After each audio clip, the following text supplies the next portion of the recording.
Hello and welcome to True Crime Rocket Science, the most authentic voice in true crime.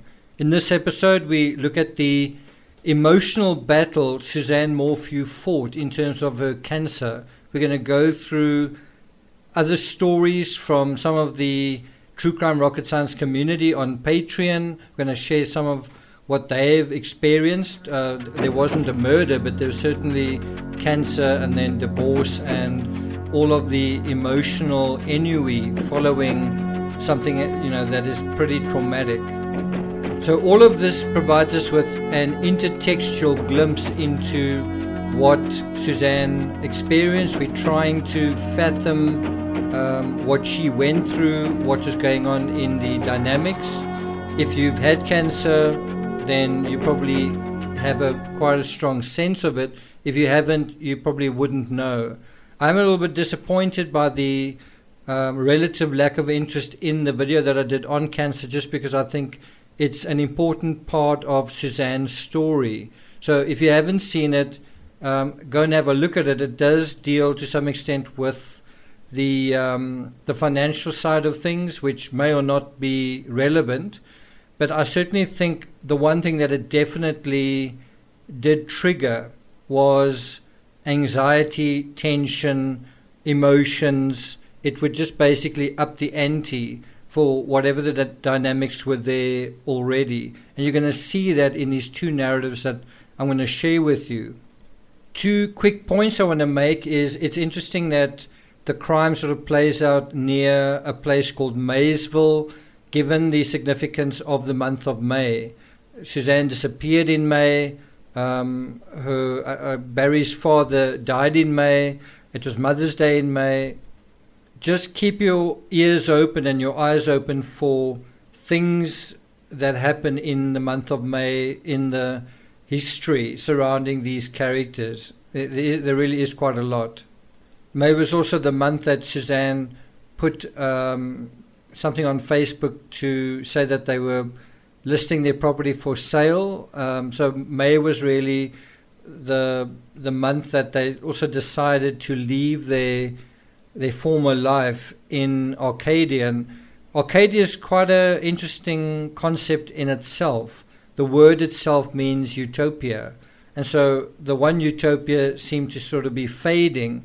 And so they went to what they believed would be another utopia. And of course, instead of a fairy tale, Suzanne would eventually find herself in a nightmare of someone else's making.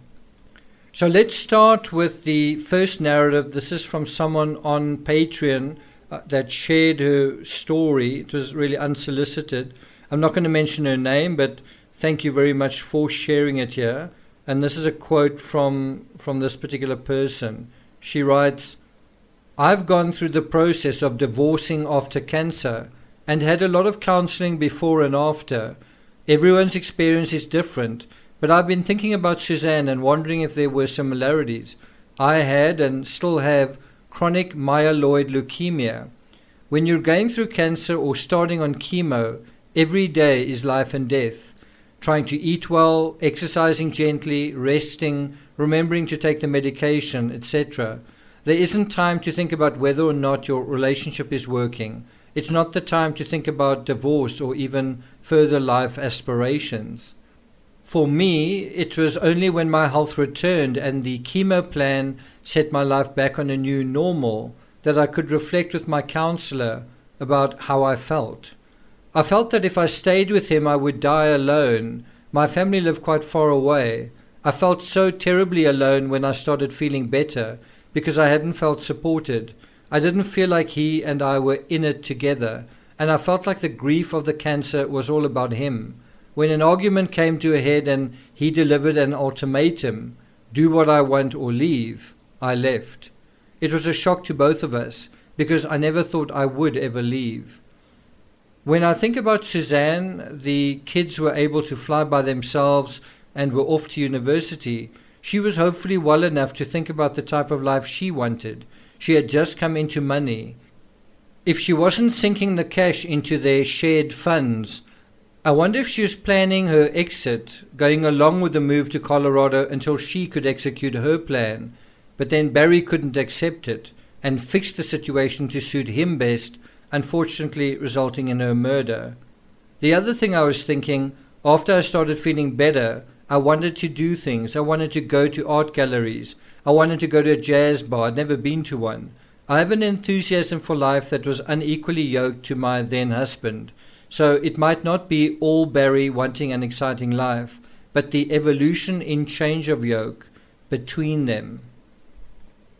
So thank you very much for sharing that story. I think the part that really stands out is after having overcome her cancer, when she was in that sort of recovery period, when her health was returning, that was when she started to reflect, and that was when she realized how she felt.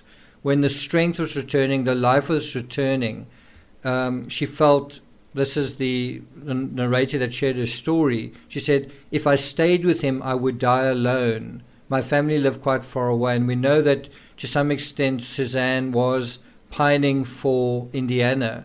She was planning on a school reunion, a 30-year school reunion, and also involved in a wedding, right? So perhaps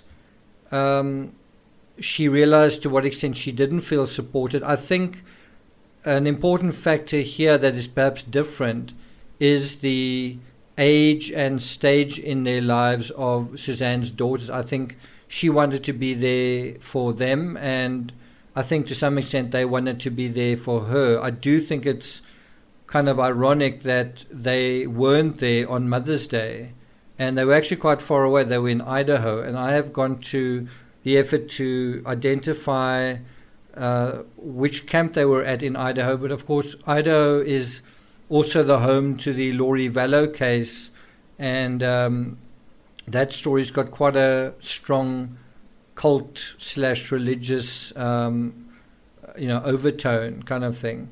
It's just ironic that on the way to this camp in Salida, and sorry for mispronouncing it earlier, it is about 13 hours away, and if you had to travel through to Rexburg, you would go through Yellowstone National Park, and it's just interesting that how these two crimes are connected, certainly in terms of place to some extent. But it's just a little bit of a strange scenario here. The idea of Suzanne moving to Colorado to sort of be close to her daughters, and her daughters not being very close to her geographically on Mother's Day, and this opening a window possibly in her murderer's mind to do what ultimately happened. So that is the one narrative. Let's go into a second one just to get a second look at this whole thing. She writes, this is another narrator, she said on Patreon, she says, like I said, I was 37 when I was diagnosed with cancer. It started out as a rather slow-growing cancer, so not a ton of immediate concern. Then they found out I was pregnant, and that changed everything. My doctor said the pregnancy turned a candle into a wildfire. So after several surgeries to try to get ahead of the cancer, it was decided that I had to have a rather radical surgery, which unfortunately meant losing the baby. My other children were ages 18 months and 7 years at the time. My then husband's reaction to it all was bizarre, I thought. There was never any comfort towards me, and it seemed to me and to everyone else that his concern was for himself. He acted like my cancer was an annoyance to him. I can understand that to a certain degree, as my death would have left him to raise 2 young girls alone, and it completely disrupted our lives. However, I basically had to deal with all of the emotions of 1, having cancer, 2, being pregnant, and 3, losing the baby quite alone. During my recuperation period following my final surgery, my ex literally went to bed for about 3 months with profound depression, again leaving me on my own to deal with not only my situation, but with his. At the time, he was in his mid-40s. Our marriage wasn't the most solid on a good day, and this really impacted the relationship. We grew apart quite rapidly. Thrown into all of this, my oldest daughter was diagnosed with cancer when she was 13, which was 6 years after my diagnosis. and it was an extremely rare form of cancer. In fact, she was the first person ever to be diagnosed with this particular form of cancer. We were sent out of state to a children's research hospital for her treatment for about a year, which separated my daughter and myself from my husband and my youngest daughter. Strangely, I found that I was much happier living apart from him, even with the horrors of dealing with my daughter's cancer and her extreme cancer treatment she received. Once she and I were able to return home, we continued to have to travel to this out-of-state hospital on a regular basis for continued treatments and follow-up appointments with her team of doctors. During those trips, my youngest daughter was able to come with us much of the time, which was wonderful. After about 5 years of that, I was in my early 40s and my husband had turned 50. Our marriage continued to deteriorate, and he seemed to blame our marital problems on my daughter's cancer and the fact that it separated our family because of the out-of-town hospital where she received her treatment. Counseling didn't help. He would never show up to the appointments, and I finally filed for divorce. Funny thing is, I was the one who ended up going through a midlife crisis. I was pretty off the rails for about 3 years. I had spent the previous 10 or more years in pretty hellish circumstances, with my cancer, my daughter's cancer, the deteriorating relationship, etc., and I just said, "F it, I'm out." I somehow justified my crisis and quite simply was tired of being the strong one who handled everything. I wanted to be irresponsible for once in my life. However, I found that the type of lifestyle didn't suit me and wasn't who I was as a person. For the past about 15 years, I've been back to myself and am very content with my life. I was never a career woman. I instead focused on being a mother to my girls and taking care of my aging parents. My working career was always as a secretary or a legal assistant, so I never made a lot of money and mostly worked part-time. Now I am retired as of this past Tuesday, and am trying to imagine my life as a non-working person at the age of 63. I've always been a homebody, and I suppose I will continue to be. My loves are my children, my significant other, my dad, my home, my pets, a dog and 3 cats, and my garden. I've also taken up watercolor painting, and I'm thoroughly enjoying that. So to wrap this up, I've found that cancer or any type of catastrophic disease or circumstance will either draw a couple closer together or it will tear them apart. It definitely tore us apart. With regard to the Morphew case, I have a feeling it tore Barry and Suzanne apart. Perhaps Barry, like my ex-husband, only saw his wife's cancer in terms of how it affected his own life, and not how it affected their lives together, or her life as an individual or woman or mother or wife. Ironically enough, my father also had cancer prior to mine and my daughter's, and it drew him and my mom closer. It is so true that men and women face these things completely differently. Women are natural nurturers, and men are natural hunter-gatherers. I don't think most men can reach down and pull out the feminine side of themselves when a woman needs them to do that. Some men can, obviously, but I don't think that is the norm.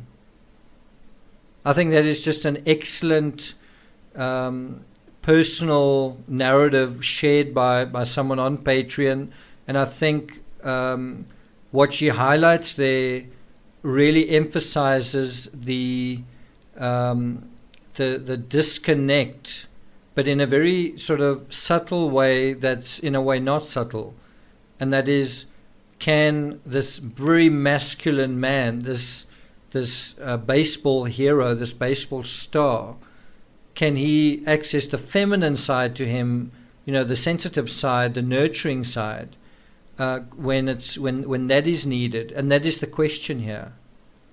And as she says, some men can, but could Barry? What do you think? I think if we take that whole dynamic into the Chris Watts case and we talk about the feminine side and so on, it's almost the opposite. It feels as though Watts's feminine side was there throughout. I know a lot of people don't think this, but you can see it in lots and lots of photos and the sentiments of a lot of people around him, that he was a nurturing father, he was a nurturing husband.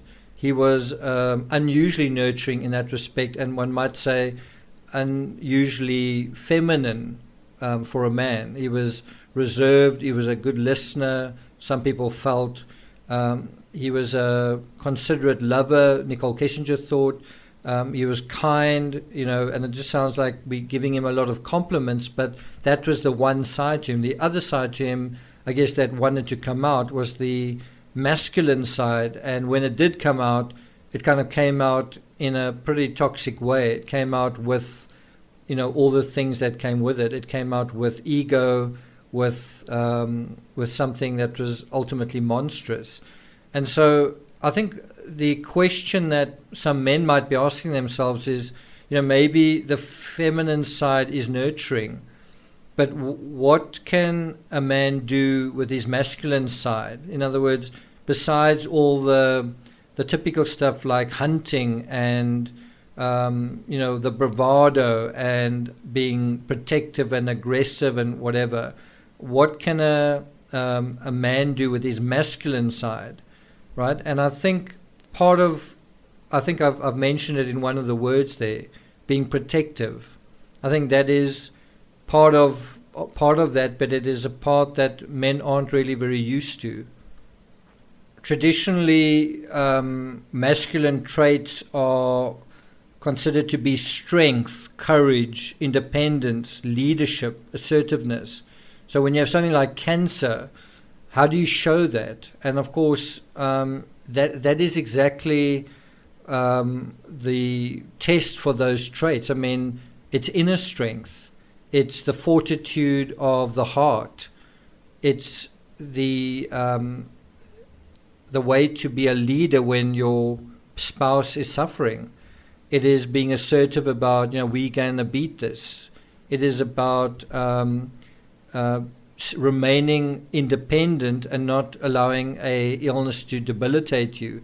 And so, in a way, I think it may show that machismo and masculinity is quite shallow.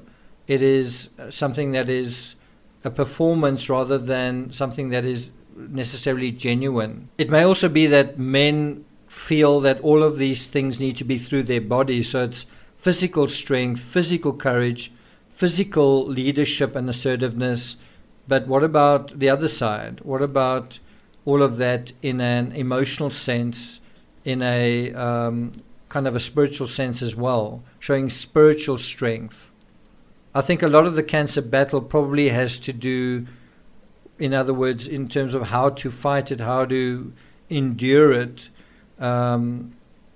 is simply being a companion, simply being someone who's nice to be around, someone who asks how you are and shows interest and doesn't become cynical and moody, and it's somehow becomes mission possible, but for the two of them in it together, right? It's our fight.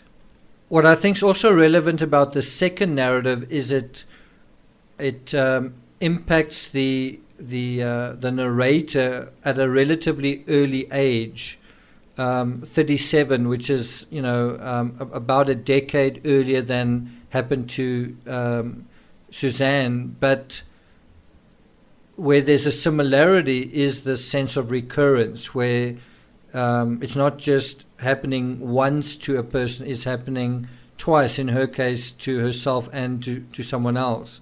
But I think in a case like that, it may be somewhat understandable that a third party may feel overwhelmed, may feel like they just can't get out of this thing. And I think that is to some extent understandable. If you're the outside person, to say, wow, this is like a maelstrom that I can't escape, right? I can escape it once, but it's just not going away. And so I think that is the mindset that one has got to also be aware of, is besides the person suffering from it and their valiant fight, there's also another party out there, and they may have a less rosy view, they may have a more cynical view, and their view may be on the first round, the first touch with cancer may be a certain way, like, wow, great, I'm relieved we've survived that. But then when it comes back a second time, maybe there's a sense of something else, of impending doom. And, if I don't get out of this, I don't have cancer, but if I don't get out of this, I'm going to be sort of swept by the wave of the sort of collateral aspect to it, not living my best life kind of thing. And so I've just mentioned masculinity being strength, courage, independence, assertiveness, leadership. But there's also machismo, which is emphasizing power and disregarding the consequences and not taking responsibility for certain situations. That's where the masculinity goes up a level. And isn't that what we're dealing with here? A disregard for consequences, a disregard for responsibility. It could also be about ego. If Suzanne had reflected on her life up until that point, possibly she was thinking of leaving Barry, and perhaps that was too much for his ego to bear. He didn't want someone to leave him. How was that going to look? So thus far, that's another area that is kind of a mystery at this point, is if their marriage was in trouble, if it was deteriorating, who was going to leave who? And what impact was the split going to have on Mallory and Macy? So I'm not going to take it further than that. I hope you found this episode instructional. It is important to personalize these cases, otherwise you never get a sense of what the people on the other side have gone through. They're not cardboard cutout figures. They're flesh and blood people just like you and me. They're not monsters. They are men and women. And so we've got to some extent, try to intuit some of the things that they went through in order to fathom the true dynamics, the authentic narrative that played out, that the thing that we can't see, the thing that is being hidden, just in the same way that Suzanne's body was hidden, something was going on that we also can't see. And we need to use our intuition and to some extent the information. We've got to discern information from family and friends to get an idea of the reality behind all the smoke and mirrors.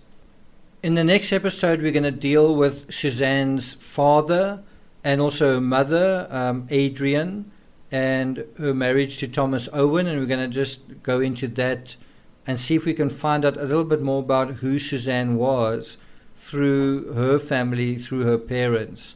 Thank you for listening. If you haven't subscribed to the channel, please do. You can click on the icon on the bottom right of the screen. Thank you to the 100 or so who've subscribed since the last video. And I'll see you guys next time.